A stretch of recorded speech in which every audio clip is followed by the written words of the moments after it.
Oi, meus queridos, tudo bem? Como é que vocês estão? Nós vamos para a nossa quarta aula, gravada deste mês de julho. E aí, então, a gente, como eu tinha conversado com vocês, a gente entrou no bloco 5, que é o bloco de identidade e marketing pessoal e comunicação. E, também como eu comentei com vocês, algumas vezes eu acabei soltando algumas coisas sobre feedback, sobre assertividade, enfim. É isso que a gente vai discutir nessa aula de hoje. Só relembrando para vocês, que a gente tem o nosso trabalho, que vai ser a maior parte da nossa nota. Então, todo início de aula eu vou dar uma relembrada, que é o trabalho baseado na página 60, que pede para a gente fazer algum tipo de contribuição, campanha, E aí, ali no caso da atividade que a gente vai se inspirar, pede que seja uma campanha da dengue, mas já que a gente está vivendo este momento do coronavírus, foi isso que eu pedi para vocês fazerem, algum tipo de campanha nesse sentido. Tá? Então, só relembrando, a gente vai ter até o dia 22 de julho para que vocês me entreguem para eu poder pontuar e, enfim, colocar essa nota de vocês no boletim. Combinado? Bem, então agora a gente vai começar, de fato, a falar sobre feedback, a gente vai falar sobre a função da nossa fala, sobre verbalizações, conversas, diálogos, relações. Vai ser um tópico muito abrangente, vocês vão ver, assim, conforme eu for abrindo coisas, a gente vai ter muita coisa para falar. E é isso. Vamos lá? Primeira coisa, deixa eu compartilhar aqui a tela. Isso. Então tá. Então, pensando um pouco aqui nesta fala, eu sou responsável pelo que eu falo e não pelo que o outro entende, Tem muita gente que brinca muito sobre, usa essa frase, como uma noção de senso comum. Não, isso aqui, eu não sou responsável pelo que o outro entende, eu sei o que eu falo. A intenção que eu tive não era essa. E aí, o problema dele, se ele entendeu assim e tal. Tem muitos problemas nessa fala. Tem muitos problemas. A gente tem que olhar e entender que sim, a gente tem responsabilidade sobre o que o outro vai falar, o outro vai escutar. A gente não tem a total responsabilidade. A gente não tem o total controle, mas a responsabilidade a gente vai ter, tá? E aí, antes de começar, e aí explicando um pouquinho de todas essas coisas para vocês, sobre fala, feedback e tal, e aí a noção de feedback em si, da própria fala, do significado do feedback, vocês podem dar uma olhada aqui na página 67, em que ele vai explicar um pouco. De maneira mais simplista, dar um feedback é expressar a sua percepção sobre algo baseado em suas vivências, experiências e conhecimentos. Essa palavra inglesa representa uma ação de retroalimentação, um retorno ou uma reação sobre uma situação específica. E aí aqui está falando como fazer feedback, enfim, então a gente vai discutindo isso aos poucos ao longo dessa aula de hoje. Antes disso, eu queria ler um texto para vocês, que é esse texto do Rubem Alves, que é o texto escutatório. O que o texto fala? Sempre vejo anunciados cursos de oratória. Nunca vi anunciado um curso de escutatória. Todo mundo quer aprender a falar. Ninguém quer aprender a ouvir. Pensei em oferecer um curso de escutatória, mas acho que ninguém vai se matricular. Escutar é complicado e sutil. Parafraseio Alberto Caeiro. Não é bastante ter ouvidos para ouvir o que é dito. É preciso também que haja silêncio dentro da alma. Daí a dificuldade. A gente não aguenta ouvir o que o outro diz sem logo dar um palpite melhor. Sem misturar o que ele diz com aquilo que a gente tem a dizer. Nossa incapacidade de ouvir é a manifestação mais constante e sutil de nossa arrogância e vaidade. No fundo, somos os mais bonitos. Tenho um velho amigo, Jovelino, que se mudou para os Estados Unidos estimulado pela Revolução de 64, contou-me de sua experiência com os índios. Reunidos os participantes, ninguém fala. Há um longo silêncio, longo silêncio. Os pianistas, antes de iniciar o concerto, diante do piano, ficam assentados em silêncio, abrindo vazios de silêncio, expulsando todas as ideias estranhas. Todos em silêncio, à espera do pensamento essencial. Não basta o silêncio de fora. É preciso o silêncio de dentro. A ausência de pensamentos. E aí, quando se faz o silêncio de dentro, a gente começa a ouvir coisas que não se ouvia. Eu comecei a ouvir. Fernando Pessoa conhecia a experiência. e se referir a algo que se ouve nos interstícios das palavras, no lugar onde não há palavras. A música acontece no silêncio. A alma é uma catedral submersa, no fundo do mar. Quem faz mergulho sabe. A boca fica fechada. Somos todos olhos e ouvidos. Aí, livres dos ruídos do falatório, dos saberes da filosofia, ouvimos a melodia que não havia, que de tão linda nos faz chorar. Para mim, Deus é isso. A beleza que se ouve no silêncio. Daí a importância de saber ouvir os outros. A beleza mora lá também. Comunhão é quando a beleza do outro e a beleza da gente se juntam num contraponto. Ouçamos os clamores dos famintos e dos despossuídos de humanidade, que teimamos a não ver nem ouvir. É tempo de renovar, se não mais fosse a nós mesmos, e assim nos tornamos seres humanos melhores para o bem de cada um. É chegado o momento. Não temos mais o que esperar. Ouçamos o humano que habita em cada um de nós e clama pela nossa humanidade, pela nossa solidariedade, que teima em nos falar e nos fazer ver o outro, que dá sentido e é a razão do nosso existir, sem o qual não somos e jamais seremos humanos na expressão da palavra. Escutatória, Rubem Alves. Esse é o primeiro ponto, para a gente aprender a dar feedback, para a gente aprender a receber uma crítica. Escutar. Escutar. De quem que está vindo isso? Será que eu sei escutar uma crítica e ouvir o que ela quer dizer? Será que e o escutar também vai envolver se colocar no lugar do outro? Vai ver pensar e falar, nossa, o que essa pessoa quer dizer com isso? Então vamos lá, gente. Vamos aos poucos. Como é que a gente faz para a gente pensar em feedbacks saudáveis? Em uma comunicação saudável? Dentro da clínica, e quando eu estou atendendo, eu acho que esse é um dos meus principais problemas, que são pessoas que não sabem conversar, que não sabem se comunicar. Deixa eu voltar um pouquinho para vocês. As pessoas que não sabem se comunicar. As pessoas não sabem se comunicar, elas se desencontram. Muitos casais mesmo, ele não me escuta, ele nem entende meu ponto de vista, ele quer brigar comigo o tempo inteiro, nada do que eu faço está certo, ele sempre briga. E isso que a gente vai observando é que vai afastando muito as pessoas. Né? E aí vocês pensem aí na casa de vocês, se vocês têm algum problema de comunicação. Será que vocês têm algum problema de comunicação? Será que algum movimento de vocês conversam de uma forma muito truncada? Um parece que está sempre querendo dizer da sua própria versão da história, sem querer ouvir a do outro. É isso que o texto do Rubem Alves tem para falar. A gente sabe ouvir a versão do outro, o lado do outro. É nesse sentido que a gente vai pensar na nossa comunicação. Né? Assim, quando a gente vai... Eu uso uma metáfora com meus pacientes, que é o sentido de, vocês estão jogando em times opostos ou no mesmo time? Porque tá todo mundo muito tentando achar que tá muito certo e tentando defender uma noção, um ponto de vista. Claro que a gente tem algumas coisas que estão certas. Então, sei lá, por exemplo, tem uma pessoa que tem uma, né, por exemplo, pensando nessa questão de casal também. Tem um casal que a mulher não gosta que o marido faça uma comida de uma determinada forma, porque a comida estraga mais facilmente. Ela tem razão.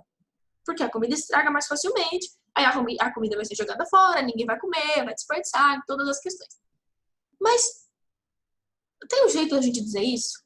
E tem um jeito dessa pessoa escutar isso? Eu tenho responsabilidade? Ou se eu chego e falo, você é burro, você não entendeu o que você está falando, olha o que você está fazendo, não vai dar certo nunca. Aí essa pessoa vai ficar, né, na defensiva, tentando mostrar muito do lado dela, e aí eles não conseguem chegar num ponto em comum, chegar num ponto de conversa, um ponto de diálogo. Então, e se essa mulher falasse, olha, e aí talvez tentando entender, por que você faz assim? Por mais que desperdice mais, mas eu gosto mais do gosto que fica, sei lá. Então, vamos pensar um outro jeito? Vamos fazer uma porção menor, que aí você consome num dia só, o resto pra gente poder guardar o outro dia, a gente faz de outro jeito. Tentar entender esse outro lado. O que essa outra pessoa quer dizer e não vir atacando, e não vir conversando, e não vir, né, chutando o pé na porta. Então, vou voltar aqui para compartilhar o slide com vocês. Mas, então, esses são os pontos que a gente vai ter que pensar, né? Pontos a se considerar para a gente ter uma comunicação. E aí eu tô falando de uma comunicação de uma forma geral, gente. Porque dar feedback é isso, né? É essa questão de retroalimentação. Então é como se fosse uma conversa. Você tá conversando com uma pessoa, você tá pedindo um favor, você tá fazendo uma crítica. Então todos esses pontos, eles têm que estar inseridos numa comunicação que a gente vai considerar assertiva. Mais pra frente eu vou definir com vocês o que exatamente é cada um desses pontos. Assertividade, agressividade, passividade. Mas calma lá. Mas vamos lá. Ponto a considerar essa questão da empatia. Então, eu consigo me colocar no lugar do outro. E, gente, assim, isso também é um movimento de treino. Tem muitas pessoas que elas não dão conta mesmo de se colocar no lugar do outro. Às vezes, né, faça a pergunta para pessoas que vocês observam que tem um pouco de falta de empatia. Mas você consegue imaginar fazer essa pergunta? Você sabe como é que eu tô me sentindo? Aí a pessoa começa a falar dela, não, mas você não tem que se sentir assim, é porque eu penso assim, tá, mas você consegue saber como eu tô me sentindo? Essa pessoa, você não atinge essa pessoa lá. Nossa, então isso é muito doloroso, assim. E é um exercício, né? Da mesma forma que é um exercício pra gente pensar sobre os nossos sentimentos, sobre quem a gente é, como é que é a minha identidade, quem eu sou, também é um exercício a gente tentar se colocar ali no lugar do outro. E ele é necessário para qualquer tipo de relação, para qualquer tipo de feedback, para qualquer local que a gente vai querer se inserir e ter um relacionamento saudável com qualquer pessoa. E eu tô falando relacionamento de amizade, relacionamento familiar, qualquer tipo de relacionamento. Empatia é o primeiro ponto. Dentro da empatia também vai estar essa noção de linguagem que está aí no slide. Qual que é o ponto da linguagem? Do que adianta eu estar conversando com uma pessoa muito idosa, que não entende do que eu estou falando de tecnologia, do que adianta, né? E aí, esse é um outro exemplo. Alguns de vocês têm vindo para os atendimentos comigo e falado assim, olha, a gente não tem conseguido muito lidar bem aqui em casa, a minha família não me entende, eles querem pegar e querem limpar as coisas na hora, eu preciso estudar, eles não me escutam. Será que o pessoal aí da sua casa tem noção dessa tecnologia? De como é que tem sido de fato a sua rotina? De assistir aula, de fazer prova ao vivo, de ter um tempo, de talvez ser sorteado. Será que eles têm essa noção? Você já parou para conversar ou porque para você parece muito óbvio? Então é essa a noção da linguagem. Da mesma forma, eu tenho que trabalhar a minha linguagem e eu tenho que ter empatia aqui com vocês e todos os outros professores para pensar como é que a gente vai se comunicar. Se eu não tivesse empatia, talvez eu chegava aqui falando de feedback, falando de alguns termos conceituais e teóricos que vocês não iriam entender. Para que isso? Como eu conseguiria de fato me comunicar? Como eu de fato conseguiria atingir vocês? Não seria dessa forma, sem a minha empatia. Entende? Então eu tento, né? E aí cada professor vai ter esse movimento, mas assim, às vezes traz um vídeo, traz algum tipo, né? O pessoal tem desenhado, feito coisas em aplicativos de desenho para tentar chegar ao mais perto possível da capacidade de vocês compreenderem as coisas de uma forma empática, né? De compreender que também não está sendo muito fácil aí para vocês. Então a gente tem que pensar nessa questão da linguagem, que são pontos a se considerar em qualquer tipo de comunicação. Um outro ponto que a gente também tem que considerar é quando, ou seja, o momento. Então, a gente tem que... Será que quando uma pessoa está muito mal, quando uma pessoa está muito cansada, é o momento adequado de eu falar para ela que o que ela fez foi errado? Será que quando a gente está muito nervoso, está muito atarefado, muito estressado, será que esse é o momento correto da gente pontuar alguma coisa? Muitas pessoas aí tem um pouco dessas noções, assim, né, de relacionamento. Eu não gosto de dormir brigado.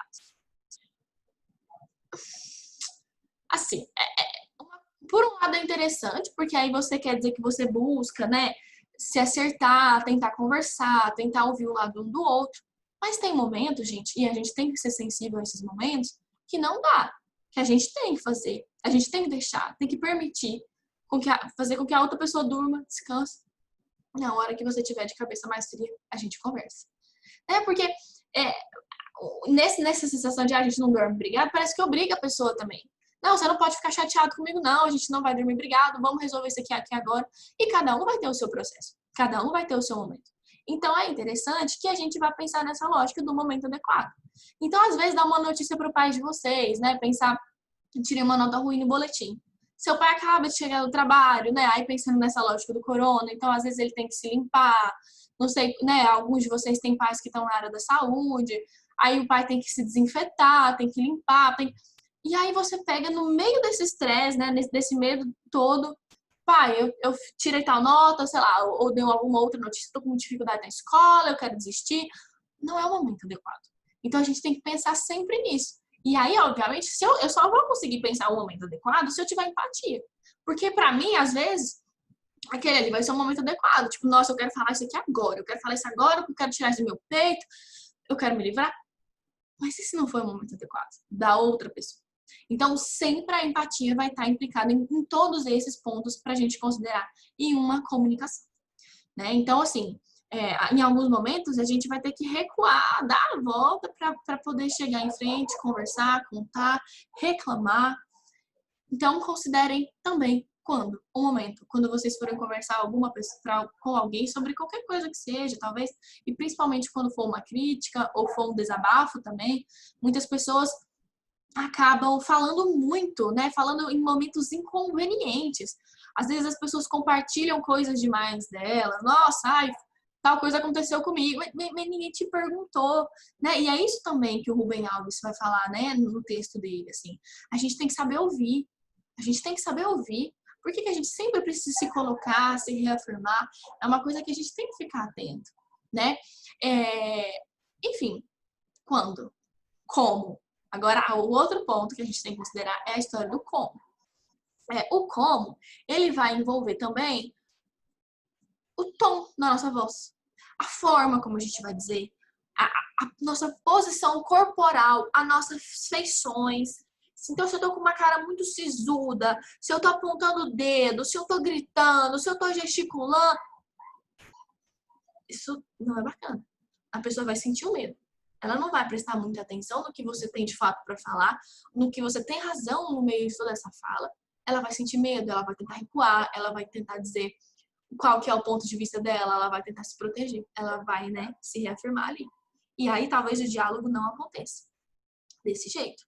Então, o como, ele é também um dos mais importantes. Obviamente, o como a gente vai pensar nessa noção cultural que tem por trás, e eu vou explicar isso um pouco mais para frente. Então, sei lá, algumas vezes, e aí eu já comentei com vocês essa noção das diferenças culturais. Então, né, acho que eu já comentei com vocês, mas repetindo para quem não ouviu, assim, a minha avó, né, minha família por parte de pai espanhola, todo mundo grita, eu gesticulo com a mão por causa deles, assim, é uma coisa muito nossa.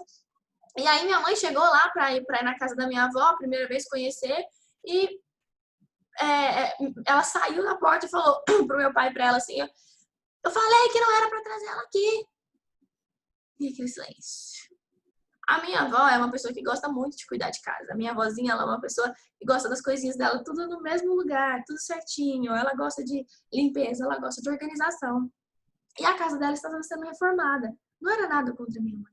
Mas ela tinha combinado com meu pai. Não era para trazer ela lá ainda, não levar minha mãe lá ainda. Que ela queria esperar o momento adequado de poder levar minha mãe numa casa limpa. Mas a minha avó não soube falar como e assustou, né? Ela não soube dizer. E aí, assim, ao longo do tempo da convivência, a minha mãe foi entendendo que é o jeito da gente se comunicar. Então, sei lá, se vocês vissem as nossas reuniões familiares, talvez alguns de vocês estranhassem falar, gente, esse povo só briga, porque a gente fala muito alto, a gente gesticula. Mas a gente tem que ter essa capacidade de entender o que é desse contexto social e o que é grosseria. E o que é falta de educação. E aí, de novo, entra a empatia. Tá bom, e se minha mãe não tivesse conseguido compreender e tivesse ficado chateada? Minha mãe teria o direito de chegar pra minha avó e falar, olha, dona Ramona, minha avó se chama dona Ramona, eu não gostei muito do jeito que a senhora falou e tal. Talvez a minha mãe perdesse um pouco a empatia ao fazer isso, por não entender essa noção de onde a minha avó fala, mas, não, olha, minha filha, desculpa, é o jeito que eu falo, mas eu não quis te ofender, enfim. Dava pra gente ter um diálogo, todo mundo tentando entender qual que é o lado ali um do outro. Então, a gente tem que ouvir. Se alguma pessoa, e é essa que é a grande questão da gente ficar chateado com brincadeiras e tal. Gente, se machucou a pessoa que foi alvo, não é uma brincadeira. né? Então, assim, a gente tem que sim pontuar, a gente tem sim responsabilidade e a gente tem que pensar no tom da nossa voz, né, na nossa expressão corporal, de quando a gente vai dizer alguma coisa. Aí, voltando aqui, o que falar? Que aí é o conteúdo em si, né? O conteúdo da sua fala, enfim, que a gente tem que considerar muitas outras coisas aqui dentro dessa parte. Porque o que acontece? A gente tá aqui, sei lá, eu quero falar para uma amiga minha que ela é muito invasiva, que ela é muito chata. E aí a gente não vai poder dizer que ela é chata. Mas que ela é muito invasiva, ela tá falando demais, ela tá atrapalhando às vezes, né? Dentro da sala, ela conversa muito. E aí outras vezes algumas pessoas deram, né, falaram para ela de uma forma meio agressiva, ela ficou muito chateada, ela ficou com a autoestima muito baixa. Então eu também tenho um pouco de medo, né, de falar isso para ela e tal. Então a gente tem que pensar no conteúdo em si. Talvez a gente até ache, nossa, ela é muito chata, mas a gente não vai poder dizer isso para essa pessoa porque a gente está sempre usando a nossa empatia para considerar todos esses pontos. Então, olha, amiga, eu acho que tem acontecido alguma coisa com você. Eu vi que você está compartilhando muito essas coisas, né, dentro da sala de aula. Será que não era importante a gente tomar um cuidado com a sua exposição? Porque não necessariamente quem está ali dentro são pessoas que querem ouvir tudo que a gente tem para contar. Você quer conversar, você quer, né, você precisa de uma amiga, você quer pensar em ir para um psicólogo, você quer conversar com os seus pais.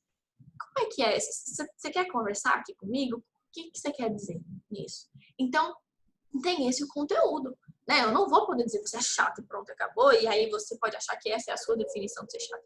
Mas aí você não vai estar sendo empático, você pode estar falando no momento super correto, você pode estar falando, mas você é tão chatinha, num tom de voz assim super tranquilo, mas isso ainda assim vai magoar, porque é um conteúdo muito pesado.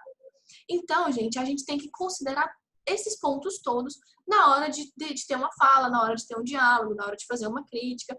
Mas também é muito importante que a gente, se a gente tiver, né, recebido todos esses pontos de uma pessoa foi empática, você viu que ela considerou o momento adequado, né, ela falou com um tom de voz bacana, ela falou com conteúdo legal, né, ela não te humilhou, tal. Mas se mesmo assim você fica muito na defensiva, não, isso é ridículo, você tá errado, não quero saber, sai daqui, etc. O que você acontece? Você não tá ali disposto a ouvir, né? Que aí é esse o silêncio, é esse mergulho que o Rubem Alves fala, assim, né?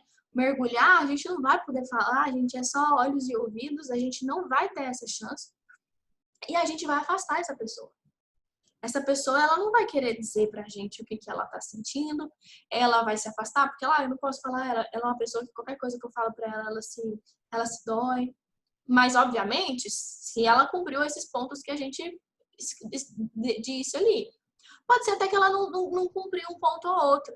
Mas também é importante que a gente saiba ouvir essa crítica, sabe? Olha, fulano, obrigado por vir falar. Eu vi que a sua tentativa de me dizer essas coisas foi muito boa. Você veio com toda a honestidade do mundo falar aqui comigo. Então, obrigado, né? Poucas pessoas fizeram isso comigo. Eu só fiquei chateado que talvez você falou essa coisa que eu não concordo. Mas mesmo assim, muito obrigado por ter vindo, por ter tentado. Eu acho que a gente é isso mesmo, a gente tem sempre que estar pronto para mudar. E é essa a questão, né, gente? Desses exemplos que eu dei para vocês, assim, a gente tem que entender que a gente vai ter que mudar sempre. As relações que a gente vai estabelecer, elas sempre serão necessárias de se fazer um reajuste, né? Então, né, outros exemplos, né? Na quarentena, por exemplo. Eu acho que eu já disse isso também para vocês, mas eu não sou uma pessoa que gosta de conversar muito no WhatsApp. Eu sou essa pessoa que gosta de falar, de articular e resolver muito. Eu não gosto de ficar mandando texto tal no WhatsApp. E aí, num primeiro momento, até eu conseguir me adaptar, eu me afastei um pouco dos meus amigos, assim, né? E aí, às vezes, Luciana tá conversando, você tá meio afastada, tá tudo bem? E eu, gente, tá tudo bem, é só porque, de fato, eu não curto. E a gente foi conseguindo achar outras formas de se comunicar. Eu tô acabando mandando mais áudios para as pessoas também. Às vezes, áudios no Telegram, que no áudio no Telegram dá para ouvir ele acelerado, enfim. Então, assim, a gente vai ter que se adaptar, sabe? Relacionamentos afetivos também. Então, não é porque eu já sei como é que aquela pessoa é, né, eu casei sabendo disso e pronto, e acabou. Não, gente, tem sempre um ajuste, a gente está sempre em mudança, sempre.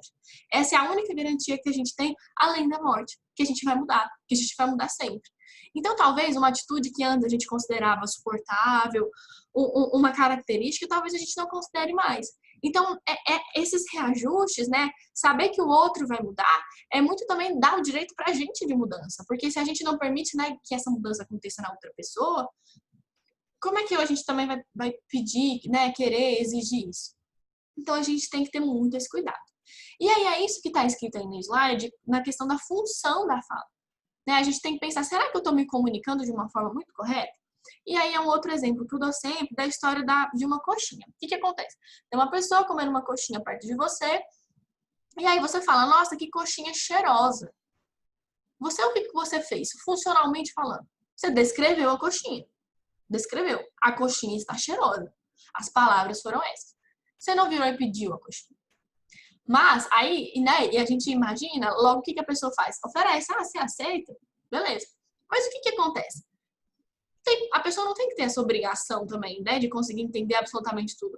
Nesse foi um exemplo muito característico que seria meio óbvio, né, esse local de, você aceita a coxinha e tal. Mas, se fosse uma outra situação, entende? Eu sempre trago essas analogias para você. Se fosse uma outra situação, a pessoa você só está descrevendo, você não pediu. Aí a pessoa depois pega e fica emburrada, porque ela não ganhou a coxinha. Mas você foi claro na sua comunicação? Você pediu de fato o que você queria?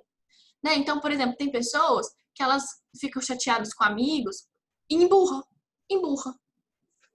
Aí a pessoa, e aí, o que aconteceu? Nada. Porque se ele não sabe o que ele fez, não vale a pena eu falar. Gente, ninguém tem bola de cristal. E será que, de fato, a pessoa pode estar se fazendo de desentendida, mas tem um tanto que a pessoa pode não ter entendido mesmo. Que aí, para ela, no nível cultural dela, no nível de história de vida individual dela, não foi uma ofensa aquilo que ela falou. Então, a gente precisa observar qual que é a função da minha fala. E aí a gente vai chamar, né, que essa descrição que essa pessoa fez é um tato, então é tatear o ambiente, né, descrever o ambiente, disfarçado, um mando, perdão, é o contrário, eu tô me confundindo, mas um mando disfarçado de tato. O que é um mando? Eu, né, mando a pessoa fazer de fato alguma coisa disfarçado de tato, que eu descrevi, nossa, que coxinha cheirosa. Ou então, nossa, esse seu trabalho está mal feito, não pediu para eu refazer, mas, né, não precisa dizer outra coisa para a gente entender. Então, assim, como é que está sendo? Qual que é a função da minha fala? E isso vai entrar também quando a gente for pensar uma crítica, uma ofensa. E aí isso a gente tem visto muito, aumentando muito nas redes sociais, né? As pessoas xingam as outras. Fulano de gordo, fulano disso, fulano daquilo. A gente, nossa, mas de onde tá vindo tudo isso? E eu acho que se a gente fizesse, se cada uma dessas pessoas ali também se colocasse nesse local, assim, qual que é a função da minha fala, né? Para quem eu tô dizendo tudo isso? Com quem eu tô falando todas essas questões, né? Essa pessoa tá de fato me ouvindo, ela tem função ou eu tô aqui só xingando ela por xingar ela? E será que xingando ela por xingar, ela vai ser capaz de entender o que eu quero dizer? Então, a função é muito baixa, entende? Então, essa também é uma outra pergunta. Não, eu quero pedir para minha mãe um celular novo. Aí, uma coisa é a gente virar e falar assim, nossa, meu celular estragou.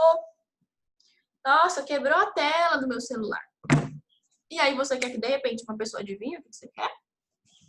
Pede com jeito, pede com empatia, pede no momento certo, pede da forma correta e observa o conteúdo, né? Então, sei lá, você tá observando se sua mãe tem dinheiro? Você tá observando se é o momento certo de pedir? Você tá merecendo? Então, se a gente considerar todas essas coisas, a gente vai aprender a ser um melhor comunicador com as pessoas e, obviamente, ter interações mais legais, enfim. E, ao mesmo tempo, também dentro desse contexto como um todo de comunicação, de feedback, de fazer crítica e tal, tem um outro ponto muito importante da gente conversar sobre, que é a história da educação não violenta. Hoje em dia, a gente tem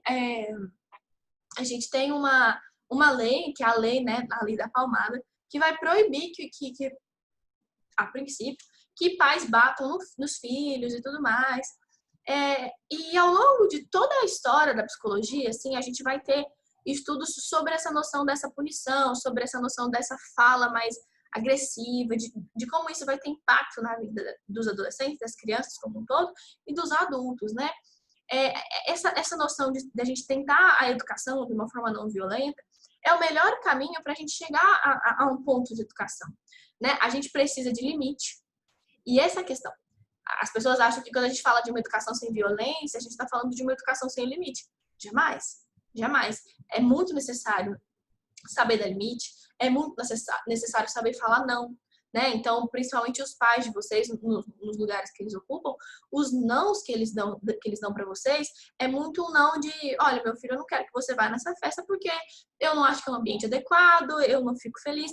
Para eles tem alguma função, né? Aquele não. Você pode tentar argumentar, até porque isso é um papel muito típico da adolescência, mas essa empatia, sabe? Esse lugar de se colocar no outro, ele é muito necessário. Esse limite, ele é muito necessário. Mas o diálogo, por que que esse pai acha que não é, né? Não é uma festa legal? Por que que ele não confia? Será que eu né, acabei perdendo a confiança? Ele me deixou ir um dia, eu fiz uma coisa que ele não gostou, tá difícil de ganhar essa confiança de novo. Então, esse que é o ponto do diálogo, né? Esse que é o ponto dessa educação não violenta. Então, até queria mostrar para vocês esse livro. Esse é um livro teórico, mas é um livro muito facilzinho de ler, assim. E eu usei ele no meu TCC, o meu TCC da faculdade, né? A minha conclusão de curso da faculdade foi sobre punições parentais e tal. E assim, só para lendo um pouco aqui para vocês terem uma noção desse livro, né? Palmadas educam como disciplinar as crianças com amor e respeito, excluindo qualquer possibilidade de violência. Como mudar o estilo de cuidado parental e criar um ambiente amoroso. O que é ensinado às crianças quando se usa violência contra elas? O que mostram as pesquisas dos últimos anos sobre as consequências da violência praticada por pais e cuidadores? De onde vem a agressividade parental? Por que birras acontecem? Como corrigir os filhos adequadamente? Que tipo de vínculo você pretende criar com eles? Alguns adultos dizem, eu apanhei e sobrevivi. Mas sobreviver é o bastante? Quebrar o ciclo da violência é possível? Este livro responde a essas perguntas, feitas diariamente por milhares de famílias em linguagem acessível, prática e objetiva, com depoimentos reais de mães. As causas e consequências da violência parental contra a criança são discutidas pelas autoras com amor, afeto e ciência. Eu estou falando de ciência, gente. A gente tem dados científicos comprovados, reproduzidos milhões de vezes sobre o impacto dessa educação, dessa fala não violenta, agressiva, numa melhor autoestima, no melhor desenvolvimento cognitivo de jovens. Então, assim, não é porque a gente, não, eu apanhei, eu acho que tem que fazer igual com meu filho. Ok, assim, mas né, é isso que ela fala nessa pergunta. Sobreviveu bastante? Não dá pra gente fazer isso de um outro jeito? A gente não bateria na cara de um adulto no nosso trabalho, que a gente se desentende. Por que a gente vai bater isso? Bater na cara do filho que é menor que a gente, que tem uma força menor, fisicamente falando. Então, por que ali é justo e ali não é? Você é um adulto, vocês serão adultos. Será que a gente não consegue conversar e chegar num outro lugar sem a violência? E o que a violência está ensinando também? Né? Talvez a violência ensine que amor é violência. Não, são coisas diferentes. Então, repensem, né? Eu acho que para a gente pensar em feedback, para a gente pensar em comunicação, a gente tem que chegar nesse local dessa educação não violenta, de tentar ir além desses muros, de pensar apenas no pequeno. Então eu tô aqui pensando na empatia, quando como, e falar, show. Com essas coisas eu tô falando de educação não violenta, né? Então eu não posso ser incoerente, né? Nossa, então vou trabalhar, vou ser um líder e eu vou ser uma pessoa que vai pensar e vai tentar dar um feedback muito bacana para os meus funcionários, para as pessoas que eu vou trabalhar junto, vai ser muito show de bola, isso aí. Aí talvez dentro de casa a gente é uma pessoa que vai ser violenta, né? Numa fala violenta com um parceiro, com um filho. Essas incoerências, né, gente, elas são difíceis da gente lidar. Né? E qual que é essa relação? Então, o que os dados científicos, e esse que é o grande papel da ciência, E aí eu imagino que você já tenha discutido isso com outros professores, essa noção de uma verdade. A noção de verdade, ela vai ser muito pautada na noção que a gente tem de a ciência está aqui, nesses dados, né? Nesse momento, é isso que a ciência conseguiu comprovar. E até aqui, todos os nossos dados apontam para o mesmo local. Os nossos dados científicos sérios, eles apontam para o mesmo local. Então vamos seguir isso aqui. Tá fazendo sentido, né? Enfim, esse é o ponto da ciência. A ciência é aquela verdade até que a ciência venha e prove o contrário. Então, pensem muito sobre todos esses pontos na hora de conversar com alguém, na hora de dar um feedback. Então, né, vocês estão comentando, né? Eu falei já, a minha mãe não entende, nada, não sei o quê. Gente, a mãe de vocês também deve estar um monte estressada, o pai de vocês, com problema financeiro, tentando manter a escola, mas aí tem a questão do trabalho, aí tem que trabalhar dentro de casa, aí tem as questões dentro de casa. Será que você consegue dizer e chegar, oi mãe, eu consigo entender o que você está passando? Imaginar, às vezes, dá pra gente conversar? Dá pra gente chegar num ponto juntos? Enfim, então eu vou trabalhar um pouco mais dessa assertividade com vocês na hora que eu for mostrar um vídeo mais adiante, mas assim, a gente tem que pensar nesse sentido, né? Como é que a gente vai dividir o afeto de uma forma que vai ser, que as pessoas vão nos escutar e que a gente também vai ser escutado. Então, fica essas dicas para vocês. Só que aí um outro ponto que a gente tem que considerar também, gente, é essas questões culturais na comunicação. Quando eu comecei a dar esse exemplo, né, da minha avó e tal, a gente tem algumas coisas em que a sociedade vai acabar normalizando. Então, a sociedade vai virar e vai falar assim, não, olha, é porque você tem que pegar e tem que entender que homem conversa desse jeito mesmo. É assim que homem nasceu. A gente já tá craque já, né? Essa noção de que ninguém nasce sendo nada, né? E aí muito dessas questões culturais em que a gente pode sim refazer, sim repensar, sim tentar fazer diferente, né? E não ficar nesse ciclo da violência sempre.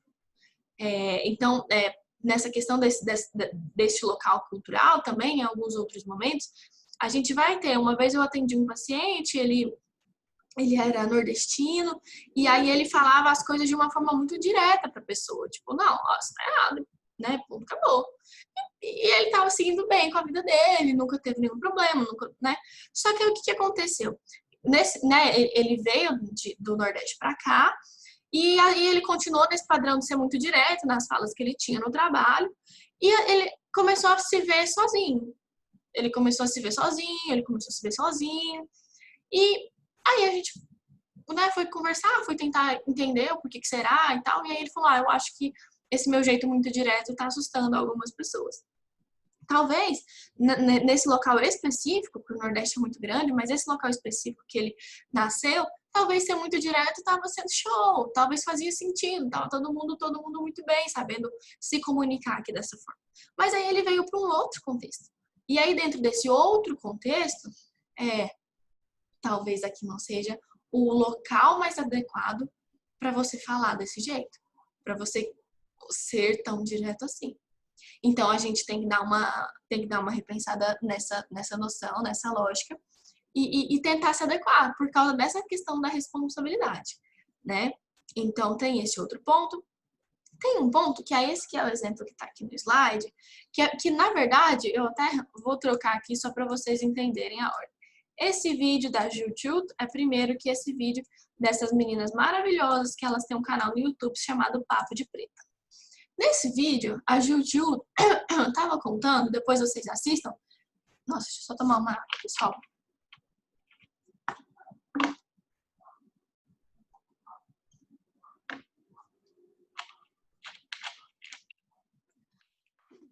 Desculpa. Nesse vídeo, a Juju tava contando que ela tava num avião e entrou um grupo de homens fazendo muita bagunça, ocupando muito espaço, com mala, machucando as pessoas, nossa, fazendo umas algazarra. E aí ela tava incomodada, ela tava com raiva, ela tava... E aí ela ficou expressando corporalmente, tipo, tava emburrada meio assim. Aí o cara tava ali na fila, desculpa, a gente tá te atrapalhando, né? Ele não fez diferente. Ele não mudou a postura dele. Aí ela, não, tudo bem. E aí ela foi discutir como, não tá tudo bem, eu não preciso de dar perdão o tempo inteiro, eu não preciso que aquela pessoa goste de mim o tempo inteiro. Eu gostaria muito que ela entendesse que não. Você tá me incomodando sim. Você tem que parar. Algumas pessoas vão falar, nossa, mas ela foi muito grosseira. Nossa, o que custava ela ter aceitado as desculpas do rapaz? Mas qual a função da desculpa, né? Qual a função da fala de desculpa do rapaz? Ele estava de fato querendo fazer alguma coisa diferente? Será? Então, e isso muito de agradar, né? Então a gente, mulher, é muito colocada nesse local de não, você tem que agradar o homem, você tem que, né, você tem que ser desejada por eles, no sentido de ficar nesse lugar mais passivo e não de ser a pessoa que deseja e tal. E ela falou, não, eu não quero. E aí isso também, gente, foi uma coisa que eu comentei com vocês, que eu ia falar quando a gente falou da Cristina, né, da Cristina ou de outras mulheres que estavam ocupando o perfil comportamental de dominância e que muitas vezes são consideradas arrogantes, né? Então, que elas, nossa, você fulano é arrogante, fulano você não pode falar, ela é a chefinha, e coloca esse lugar de ocupar esse espaço de liderança como sendo algo necessariamente ruim, né? E essa que é a grande questão. Essa pessoa respeita limites, essa pessoa ela está exigindo mais do que ela deveria exigir nesse cargo dela. Por que você está dizendo que ela é uma pessoa arrogante? Porque ela é uma líder mulher e você acha que uma mulher tinha que abaixar a cabeça? Então, essa que é uma questão que a gente também tem que considerar nessa história do feedback, sabe?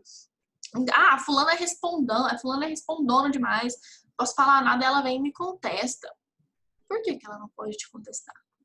Então, são essas diferenças culturais que a gente vai ter que pontuar, né? A própria Júlia, ao longo do vídeo, ela vai comentar, assim, que ela, né, ela era muito fã de Sandy Júnior e tal, e aí ela, nesse movimento de ser muito fã de Sandy Júnior, a inspiração da infância dela era a Sandy, que era aquela menina super delicada, super quietinha e tal, e gentil, e que não necessariamente, né? A gente pode ter, e aí a gente tem mudado, a gente tem falado muito disso, de quem é essa mulher, né? Lute como uma garota, quando a gente fala sobre isso, é de ser essa pessoa mais assertiva, que sabe falar um não, que sabe dizer o que quer. Mas aí entra o vídeo das meninas do Papo de Preta, que elas vão falar que elas contestam um pouco sobre essa conversa da Juju, assim, primeiro pelo padrão, assim, né? Porque elas têm mais ou menos a mesma idade. E, e como talvez esse vídeo é antigo, tem 2 anos já. Mas eu lembrei dele preparando essa aula aqui para vocês. De ocupar, elas contestaram esse lugar da Sandy porque a Sandy nunca foi uma inspiração para elas, e isso vai entrar naquilo que a gente conversou na aula passada sobre uma questão de identidade e representatividade. A Sandy nunca foi exemplo para elas, e aí elas vão dizer desse lugar que talvez uma mulher preta precisa ser colocada como uma pessoa mais doce, que tem que sim dizer não, né? Essa dificuldade de precisar que as pessoas gostem delas, porque às vezes quando ela é essa mulher que é um pouco mais assertiva, ela vai ser colocada no lugar de louca. De aquela negona estereotipada dos filmes americanos, como se aquilo fosse algo ruim. Ela é agressiva demais. Então as meninas vão trabalhar assim, né? Elas não estão dizendo que a Chuchu está errada, né? Elas falam sobre isso no vídeo, mas é que é um recorte muito específico para, né, esse local de mulher branca, que elas não podem, que para elas é mais difícil sair desse local de gentileza, né? E de passar muito dos limites das pessoas e de ir para um lugar assertivo por causa desse recorte, né? De ela é a barraqueira, né? Ela é agressiva. Então a gente é isso, assim. Eu acho que a gente tem que pensar em como a gente se comunica e dentro desse movimento de empatia, a gente tem que também olhar para os recortes culturais. Eu vou, gente, olhando aqui o tempo da aula, eu vou eu vou terminar essa aula aqui agora, vou continuar, vou mostrar o videozinho para vocês de feedback e tal, terminar essa parte. E aí a gente vai para a quinta, né, e última aula do mês de julho para a gente fechar, inclusive, essa primeira apostila. Porque a gente vai falar de marketing pessoal também e tal, então é só um finzinho dessas aulas de feedback.